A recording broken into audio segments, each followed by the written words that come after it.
Hey everyone, and welcome. Let me ask you a question. What's the real purpose of art? Is it to show us what we know about the world?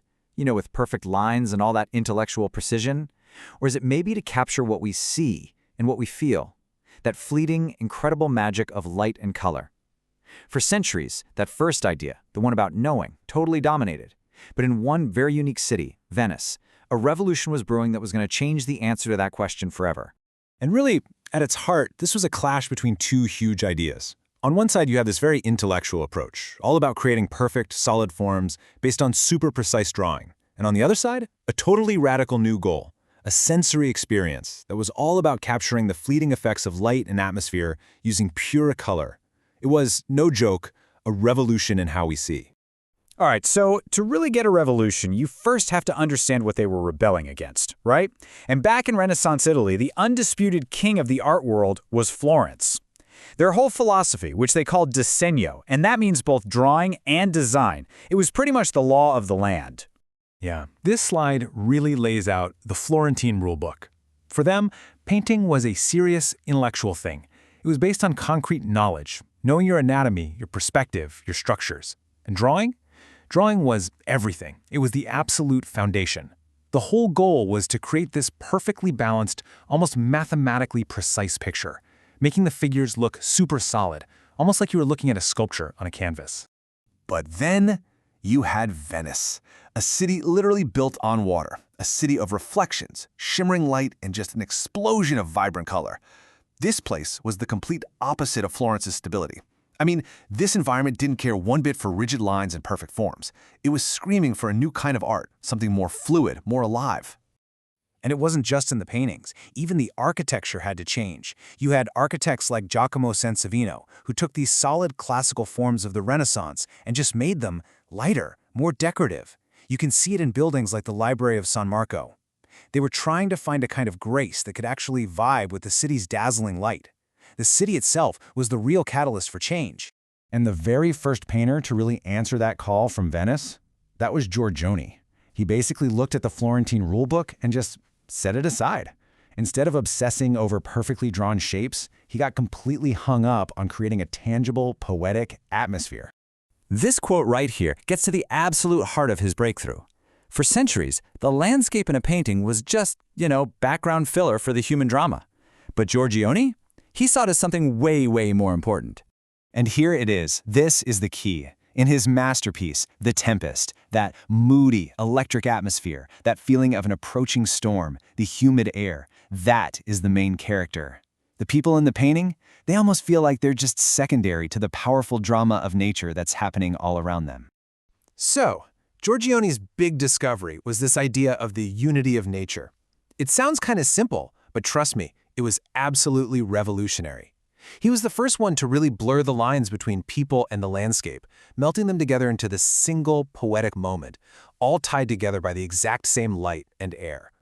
Okay, so if Giorgione was the revolutionary who lit the fuse, Titian was the guy who set off the massive explosion.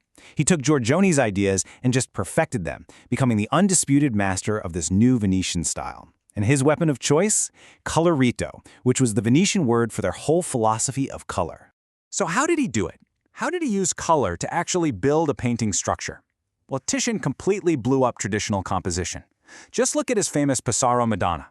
The old Florentine way would demand a super stable, symmetrical pyramid, with the Madonna plunked right in the center. Titian just threw that whole idea out.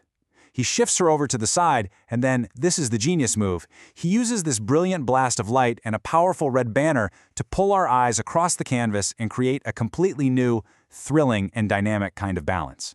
And this way of thinking applied to his portraits, too. He figured out he didn't have to know and paint every single little eyelash. No, instead, he used these confident, almost suggestive brushstrokes. He gave you just enough information and then let your own eye and your imagination fill in the rest. And this technique created this incredible spark of life that made his subjects feel more real than any perfectly drawn picture ever could. Now, this whole revolution in light and color, it wasn't just happening in Venice. Over in the nearby city of Parma, an artist named Correggio took this Venetian obsession with light and just cranked it up to a whole new, almost magical level. He used it to create scenes with incredible emotion and spiritual drama. And the key to his whole method can basically be boiled down to one single number, 1.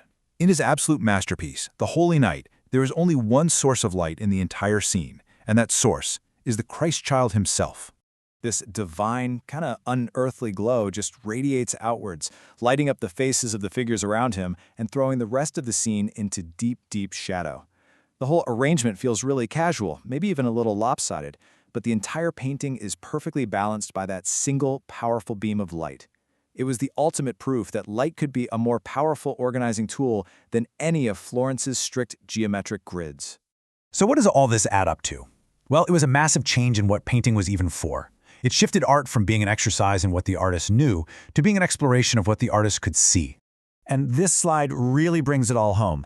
Florence gave us disegno, the art of knowing, which was all based on the intellectual rules of form and drawing. But Venice and the artists of the North gave us colorito, the art of seeing, an art totally focused on atmosphere and ruled by the sensory magic of color and light. The art historian E.H. Gombrich, whose work we're exploring here, really puts it perfectly. He said, the Florentines were masters of knowledge, but the Venetians, they were magicians. They discovered that painting had its own secret laws that were completely separate from the world of solid objects. And that leaves us with a really fascinating question, one that comes from the source material itself. Now that you've seen how artists like Titian and Correggio pulled it off, does this whole idea of using a splash of color or a beam of light to create balance, does it actually make sense to you? When you look at a painting now, what does your eye respond to more, the solid, perfect lines or the magic of the light? Something to think about. Thanks for joining me.